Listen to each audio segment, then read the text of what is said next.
Welcome to Front Office Pros, brought to you by the Front Office Pros, Steve and Joe. Today, we're going to be talking about Dynasty wide receiver rankings and tiers. We did the same exercise a few months ago, but we're back, giving you an updated version with rookie wide receivers. Before we get started, we are a new channel, so if you enjoyed this video, smash that subscribe button to show your support. Hike! So heading over to tier 7, I've got a few players in this group. At number 36, I've got Treylon Burks. I rated him pretty high in last year's rookie class. I really liked his rookie profile, but I didn't really like the fit with him in Tennessee. But, you know, the comp for him was similar to an A.J. Brown type, so I thought he could really excel in that offense. Then he had the whole thing in training camp about him having the asthma or whatever it was, that he wasn't being able. He was huffing and puffing. He wasn't being able to stay out on the camp, training camp. Then he got injured. Then you start seeing some flashes with him. The big thing with him will be, because I think you and I both agree, Tannehill is on the way out after this season. He's done. He's a free agent. He's not coming back. The question will be, what is the rapport between Levis and him? That's going to be what it really depends on. And it's a big question mark, and it's a big what if. I think Burks has the potential, but I don't think we've seen enough of the potential for me to say that I'm super excited about his potential and his promise. So that's why I got him in this tier. Then at 35, I've got Quentin Johnston. Quentin Johnston, for me, was one of the biggest risers in this whole dynasty rookie process. When I was first, kind of evaluating him as a prospect, people were talking about, oh, he's a body catcher, with his frame. You would expect him to high point the ball. He's not doing that. So, he's going to be a bust. And I kind of was starting to get caught up into that, that kind of conversation that was happening. But then I started kind of looking into it more, and it's like, man, I mean, this guy's yard after the catch ability is phenomenal. And you're starting to see, a couple clips of Herbert and him, kind of, practicing and seeing the ability they have there. Mike Williams, although I've always been a Mike Williams fan, that he really, he's been if you look at it, he's really been a disappointment. I mean, he was a first round pick, I believe a high first round pick. He really hasn't materialized to what they really want him to be. He's definitely shown flashes, and he's had games where he's had like monster games, but he just hasn't been consistent. And then you got Keenan Allen, who I think he was on the verge of being a roster kind of cap casualty. They kept him, but I think next year he's good as gone. So really, when you think about from a succession standpoint, Quentin Johnston's really going to have the opportunity to take over the starting role. I don't think we'll see a lot from him this year unless we see a lot of injuries. But to me, being the number one option in that high-powered offense with Herbert as your quarterback is really enticing and really appealing. And so he really rose up for me. Then at 34, I've got Kadarius Toney. I think Toney's got all the potential in the world. It's just a question of whether he stays healthy. And he's electric. He's dynamic. You would think the Kansas City Chiefs would know how to use him. I thought they would use him more than they did. They didn't really use him all that much. But he was learning the playbook. And now that Juju's gone, does he kind of step up? I mean, you've heard even the GM, Veach, kind of come out and say that we think that this guy can be elite, basically. So how much do you read into those comments? His play on the field, you've seen some of the games he's been, that he's had in New York. It was, electric what he was able to do. You're hearing the backing from the organization. So he's got the talent. It's just a question of, do they really put their faith and trust in him and give him that opportunity, and can he stay healthy? So that's where I got for him. Then the next guy I got is number 33 is Christian Watson. Christian Watson was a guy I was very low on in the draft process last year. I think I definitely proved wrong. I mean, initially he looked like a bust, but then he really came on near the end. He definitely has some really great abilities as a receiver, really to stretch the field.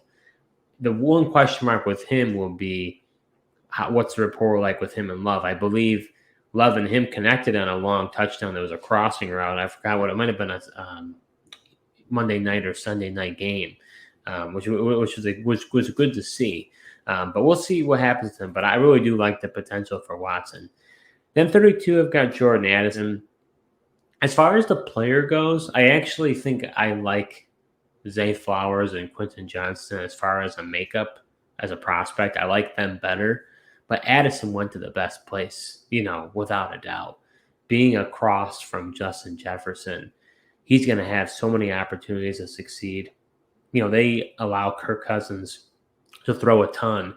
And now that Dalvin Cook is gone, I don't even know how much they're going to be relying on the running game. I know they had Alexander Madison, but there's no way that Madison is going to duplicate what Cook did. So I think Addison's going to have a huge, huge opportunity, and we might see immediate results for him. As far as I think out of all the rookies, we might see the most early impact. Then the last guy I got in this tier, 31, is Calvin Ridley. He's sort of an enigma. He's a unique situation where you've got a guy who was a borderline wide receiver 1, I would say, wide receiver 2 for sure. And then the whole suspension thing. Now he goes over to Jacksonville. Really like his fit in Jacksonville, better than if he would have stayed in Atlanta.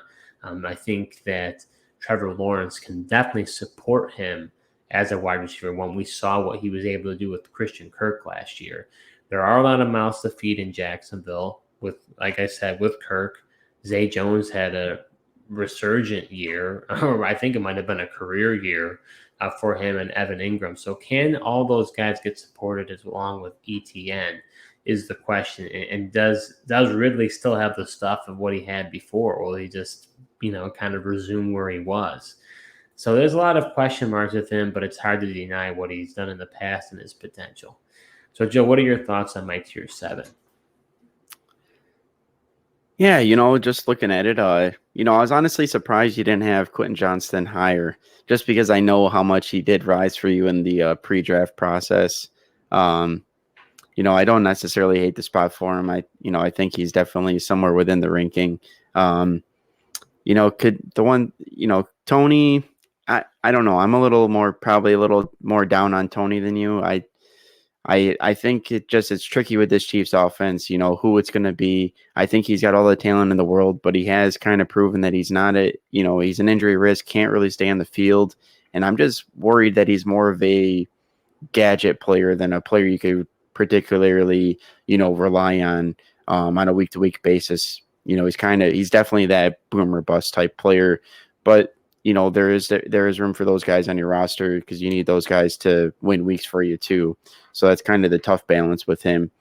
Then Jordan Addison, he's an interesting player. Like I think I agree with you from a rookie wide receiver standpoint that he has the biggest impact, year 1 as a rookie. But are you a little concerned after this year? Like once the quarterback situation, what's it going to be after Kirk Cousins? Because I don't think he's going to be back. What do you think of after this year, though? No, I think that's totally fair. I think that is definitely a concern because I'm with you. I have my suspicions as well that Kirk will be there, next season. So I think maybe a part of that was just being a prisoner of the moment, and seeing the potential of what he could be. And really quick, talking about Tony, I don't disagree with you. I think he could be a gadget player, but I think this is going to be don't jump to conclusions with what I'm about to say here, but I feel like Tyreek Hill would have also been seen as a gadget player early on in his career. I don't think anyone saw him being the wide receiver 1 that he ended up being based on his size and based on his speed. I think even the Chiefs probably drafted him as being, that guy who does end arounds and screens or whatever. I don't think that they thought that he would be able to really run the whole route tree and really be the dynamic player that he was. So I that's the one thing I'm wondering if he can develop. He won't be Tyreek Hill, but will he be that type of player that brings that speed, that agility, that acceleration that other players just you can't teach. Yeah, I don't know. I just don't. I mean, that tough Tyreek Hill role is tough to fill because not everyone that's fast. I mean, there's a reason that he's called the cheetah. Tony, you don't hear that with Tony. It's true. That's true. So heading over to tier 6 at number 30, I've got a man who's been disrespected by the fantasy community at large for I think quite some time, which is Tyler Lockett. I was really worried about him last year with Geno Smith as the quarterback, but then Geno did what he did. And Tyler Lockett is he's talk about model of consistency. That man has been the model of consistency. I can't see why he won't continue to do that. To me, he's a bargain. Then at 29, I've got Terry McLaurin. I got to be honest, he's a guy I wanted to rate lower. He's not a flashy guy. He's not a guy that really makes me like, oh, I got to have him. But it's hard. I have to kind of take into account what he's done to date with the quarterbacks that he has had. And if he ever gets, I don't think Sam Howell will be the guy, but if they ever do get a quarterback that is an upper echelon quarterback, I think McLaurin does have the ability to be a really, really good receiver. So I think that's why I have him there. Then at 28, I've got Mike Williams. I've liked Mike Williams a lot. I think he has all the potential in the world. He just isn't able to stay healthy. And I've kind of accepted that I've been really high on him for a while, and I need to bring that down. And this is definitely a drop from where I had him the last time we did this wide receiver rankings with tiers. I just think that at some point you just have to accept that he may never actually fully reach his potential. And from what we've seen is what we're going to get. Then at 27, I got Chris Godwin. I really like Chris Godwin. He's still even relatively young. I want to say he's 27 years old. I was actually kind of surprised how young he was. So I think he's still got a lot of years left from, we're trying to think about this from a dynasty perspective. This year could be a complete wash. And then I think next year Tampa Bay is going to be looking for a new quarterback. So it'll be interesting to see who that is. So this year I'm not expecting all that much from him. I think he can be a wide receiver too, but for this season, but we'll see what the future holds for him. Then at 26, I've got Keenan Allen. So long as Keenan Allen can stay healthy, I think Keenan Allen's going to be really good this year. But then after that, what's going to happen? That's the big thing with him. But you can't deny what he has done and what he will do for you this season. And then at number 25, I've got Amari Cooper, who's slightly younger than Keenan Allen, which I take that into account. I think he has a few more years. And Cooper's been a really solid player. He did have that weird home away splits that we've talked about, Joe, when it comes to him. Yep. But I do expect him and Watson to take another step forward. And I think, I don't think anyone expected him to be as good as he was with Jacoby Brissett as a quarterback. And you could argue he almost did better with Brissett than he did Watson. But I do think that, he's another guy, I think more, I don't have anything way to prove this, but anecdotally, I think there are more people in the fantasy community are out on him for whatever reason. But I think he's a safe bet.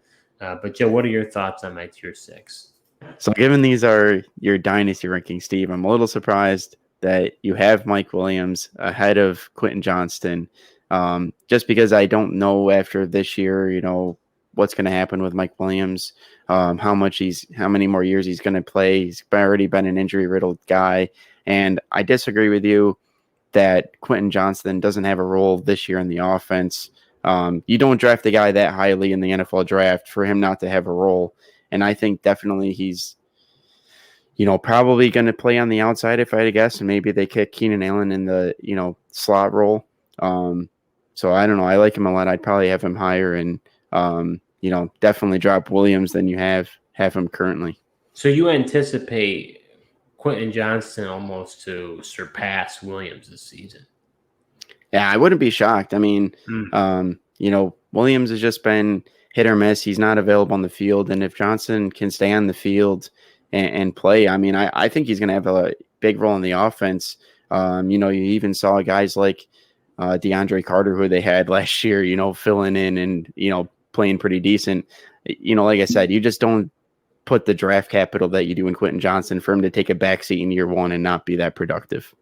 Yeah, I mean, I definitely think Quentin Johnson has the potential. I just think Plus, I mean, given this is Dynasty rankings, I mean, I think it'd be different if it was just this year. I get that, but it's still a to be determined with him. I mean, he could become a bust. It's not a guarantee that he's going to be a great player. Where Mike Williams has been a wide receiver too, and if you look at a game to game basis, he has had weeks that literally could win your matchup because he absolutely dominated a game. And I want to say he's still on the younger side. I don't have his profile up in front of me, but I want to say he's around 27. In that age. So to me, I mean, it's not like he's 31 or 30, like where Keenan Allen's at. He's still got a few years left. Yeah. Yeah. Well, I guess you're saying like, both of those guys could be gone for the Chargers, and Johnson was the be the number one guy in, next year. But as far as, the rest, I definitely agree with you that, everyone in the fantasy community, I feel like are lower on guys like Tyler Lockett and Amari Cooper. Like you, I was definitely surprised at the production that Lockett was still able to have with Geno Smith. I thought there was going to be a big drop off there, but, there really wasn't. They had a pretty good connection. I thought if anyone to get hurt with the Seattle offense last year with Russell Wilson leaving, it was going to be Lockett, and man, were we wrong. Oh yeah, we were wrong for sure. So heading over to tier 5, this is my biggest tier. So at number 24, I've got Jerry Jeudy. This is a little bit of a what could be when it comes to Jeudy, because really, we'll see what you have to say. I think Jeudy has been a disappointment to date. He's shown flashes where he can be good, but being an early first-round pick, he was drafted ahead of CeeDee Lamb. Obviously, CeeDee Lamb has far outpaced Jerry Jeudy as far as production is concerned. But I do think Jeudy still has the potential. Can he stay healthy is another thing. But you did start seeing him and Russell Wilson have a good rapport. And so I think they're going to build upon that. I really like the potential for Jeudy this season.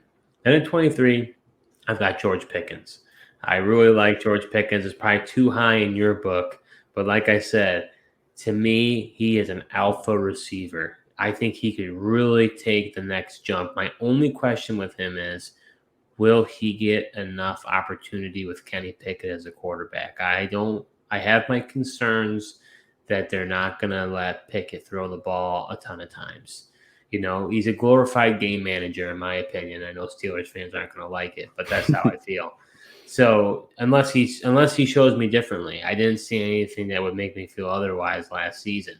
So, and the other thing I don't like, which Steelers fans will agree with me on, I believe, is I have no idea why they brought Matt Canada back as an offensive coordinator. They needed to rip that Band-Aid off, and they needed to start over with something new and get a new offensive coordinator. Hey, we're going to continue to see those end arounds. It just won't be Chase Claypool. But that offense was anemic last year. I think they really needed to infuse a new playbook, a new system into that offense. I think they kept Canada, more so just for consistency's sake, which I can understand for a young rookie quarterback. It's not necessarily a bad thing for them to have 2 years of consistency with the same playbook or 3 years before you move on. But I think it's really going to hamper the offense. So that's my concerns. But I think from a potential standpoint, I think Pickens could be a really great player. And the other thing is the Steelers are a wide receiver factory. I mean, they just know how to develop receivers. Over the years, we've seen just great receivers come out of Pittsburgh, and I'm trusting that Pickens can develop into that. Then number 22, I've got Elijah Moore. I really like Elijah Moore. In my mind, he was basically I can't think of the word, but I mean it was malpractice what the Jets did. To me, the Jets. He is a dynamic player. When you watch him play, I mean, he is going to be a great player. I have no idea how the Jets couldn't find a way to use him. And if they knew they were going to get Aaron Rodgers, how on earth did they trade him to the Cleveland Browns? They should have held on to that guy. I mean, he's going to be a great player. And I think, him most likely, I think, coming out of the slot, I think he's going to do really well in Cleveland with Deshaun Watson. So to me, I really like his potential I know we haven't seen it yet, but from the flashes I have seen, I'm really excited about what he's going to do this season. Then at 21, I've got Christian Kirk. Christian Kirk had a really good season last year. I think not many people saw that happening, and he's relatively young too. I want to say he's like 26 years old. He's got a good amount of years left. He got that hefty contract, and people are like, "What is Jacksonville doing?" There's no denying the connection that him and Trevor Lawrence had. I don't understand. I think maybe it's because of the Calvin Ridley edition, which I totally understand. I could take away some of his targets and production, but I almost think it's kind of an overcorrection because I think the fantasy community at large is fading him quite significantly, and I don't really understand why. I mean, we saw what he did last year, so maybe he takes a slight step back, but he's still going to be heavily involved. And there's no guarantee that Ridley's going to be the guy that people think he's going to be. So I like Kirk a lot. Then number 20, I've got Deebo Samuel. He was probably this guy and one other guy I'm going to be talking about is one of the tougher evaluations for me. I think we've seen the best of Deebo Samuel. I don't think the career year that he had, I don't think that we're going to see that again. And a part of the reason why he was as good as he was because of Kyle Shanahan using him in the backfield, which he still uses him, but more sparingly now with Christian McCaffrey as the running back. So Deebo, it's tough because I really don't like Deebo, and if I was in a lot of leagues, he's not a guy I would be trading for at all. I don't even know, even if you tried to trade him away, what kind of value you'd get for him. It's really hard for me to get a pulse on what other people in the community think about Deebo Samuel. At the end of the day, I just don't think his style of play there's much longevity in it. I don't see him doing it, in his 30s, 29, 30s. I think, he could fall off a cliff pretty quick. But I still have to account for what he's done. So that's why I felt like I had to put him there. Then number 19, and this is probably the toughest player for me to evaluate in this entire thing, which was Drake London. I had Drake London way lower, and I wanted to put him lower, but he's 21 years old. You can't deny that. He had actually a really good rookie season with Marcus Mariota as a quarterback. You can't deny that. But I didn't like him coming out as a rookie. I didn't like his him as a prospect. He doesn't create a lot of separation. He's a big-bodied receiver, and those type of receivers, they've been busts all over him. I thought he was going to be more of a bust. I was heavily concerned about him, and he had a good season last year, so he proved me wrong in that sense. But the other problem is that offense is not pass-oriented. Arthur Smith likes to run the ball. He's a run-first mentality. So to me, it's like, can Drake London ever become this huge wide receiver one that people think he's going to be? I didn't say he's got the potential, but to me, I just don't see that he'll ever, obtain that status. And then I don't like Desmond Ridder either. I don't think Desmond Ridder can support him. So I don't think the offensive coaching style is helping him. I don't think the quarterback is helping him, and I don't really know if he's that elite of a player. So I have my concerns about him, but at the same point, I'm like, he did really well last year, and he's young, and he could be really good. So I'm curious what you think about him. He was the toughest one for me. I don't know what to do with him, but that's what I felt like I had to put him. Then at number 18, I've got Jackson Smith-Njigba. Really like Jackson Smith-Njigba. Don't love the location. Really wish he could have went to a more pass-heavy location, more optimal, for his rookie season. I think once Tyler Lockett is no longer on the team, which probably is within the next year or two, I think he'll step in and take that role, and I think he'll be a great player. I think he could be really, really good. I think he has elite route running. He really fits the model of what the NFL is today. Then at number 17, I've got DJ Moore. I think probably others may have DJ Moore even higher than me. It's more so, it's not DJ Moore because DJ Moore has done really well with horrible quarterbacks. I'm just I have my doubts about Justin Fields, and I have my doubts that they are going to have this great rapport. That could be a mistake on my part, but I'm not as high on Fields as most. I know you are. So for me, that's why I have to keep Moore here. But I do like Moore, and I think he could be good. And at number 16, I got Jameson Williams. We have not seen a lot from Jameson Williams, but I think his potential is off the charts. And so that alone for me, because again, when it comes to fantasy football, my mindset is ceiling. You win because you have studs. You develop players that become studs. They become elite players or elite assets that you can then trade later on to be able to rebuild or whatever you want to do. Jameson Williams has the speed and the traits to be an elite receiver. I can't say that about a lot of these guys. So I'll take the gamble. And if I strike out on them, I strike out on them.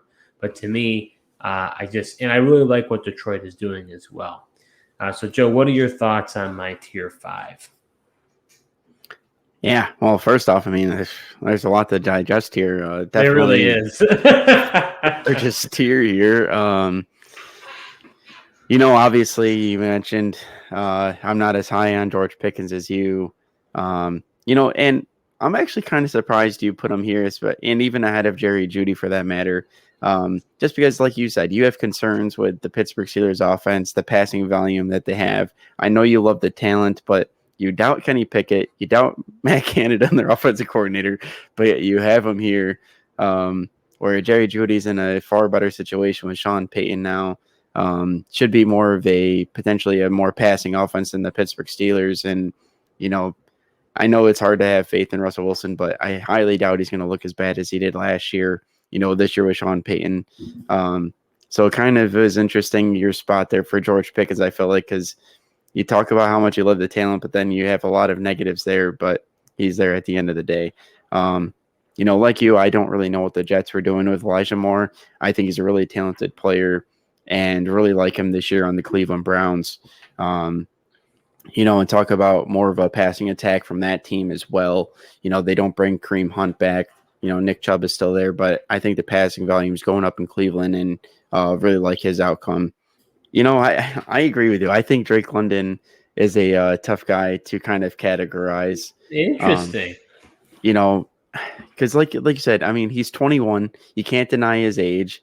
Also can't deny like his big play ability because he is 6'4".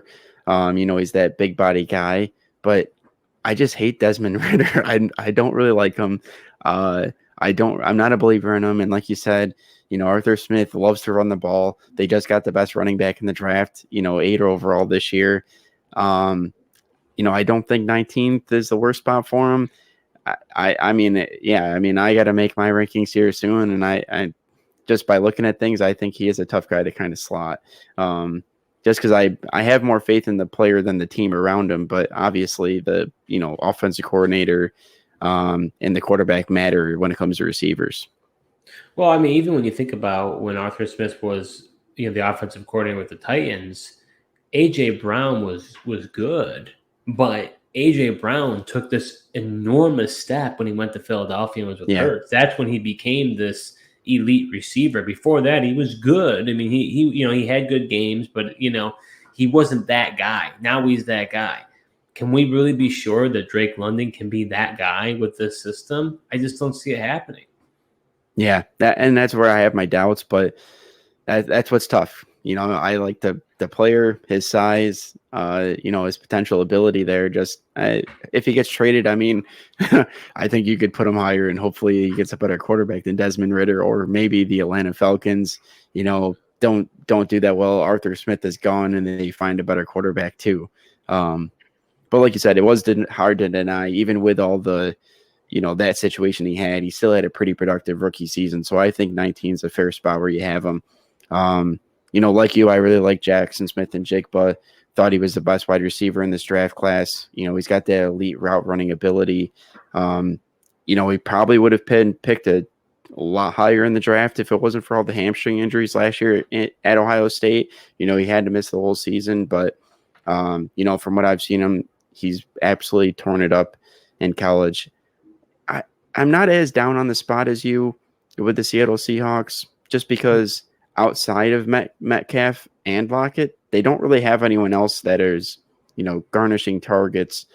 So I think he could still be fine production level as a rookie, kind of as that third guy in the offense.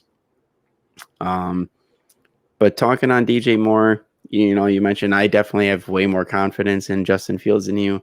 It'll be interesting to see how he does. Finally, I think Justin Fields is definitely an improvement at quarterback than what he's had in Carolina, and he's still been a productive receiver. So it will be interesting to see if he can get more of those big ceiling plays this year with the Bears. Yeah, real quick, I'll circle back on one thing you said. I have to take into account, right? Like I have a bias towards Pickens, and that's why I have him as high. And I had a bias against London. I have a bias against, Deebo Samuel. I don't really like either of them, but it's one of those things that I'm really trying to push I try my best anyways. You have to go with your process and who you think is going to be really good, based on, whatever aspects you want to take into the equation to make that decision. But that's why I was basically not trying to completely discredit what they've done to date, but those are guys that to me, the Pickens is a guy I'm really interested in his potential. And then those other two guys are guys that I just, it don't excite me at all. Yeah, I think your evaluation on Deebo Samuel is completely fair. He's a guy that I'm not that high on either, just because we have seen the best out of him. I think, and with Christian McCaffrey, it really limited his running ability. And like you said, that's what made him so productive and that guy you wanted to covet, because he's getting those goal line carries, or he's getting those carries and he's taking them to the house all the time. We really saw his targets drop as well with Purdy in there. So, I'm low on him as well. I agree with you on Deebo there. So that does it for our wide receiver rankings with tiers. If you enjoyed this video, you can like it. You can subscribe to our YouTube channel. You can also follow us on Spotify and Apple Podcasts, and go ahead and put a comment below.